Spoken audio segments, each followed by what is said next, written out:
My name is Laurent Maquet. I'm working for Desoutter.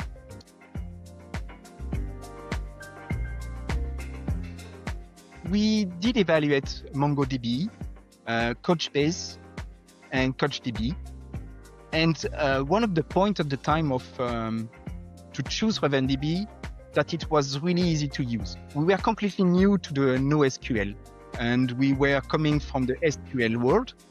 And it was important for us to have something that was easy to integrate and quickly integrate also in our products.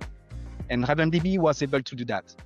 And the second point also that was very important at the time, we wanted to have something that was versatile, so that we can embed in an embedded system with less 1 GB RAM up to a big server. And RavenDB was the only solution that could do that. And we could make a first proof of concept on a small embedded system with less 1 GB RAM in a few weeks, I will say. So that was the turning point choosing RavenDB.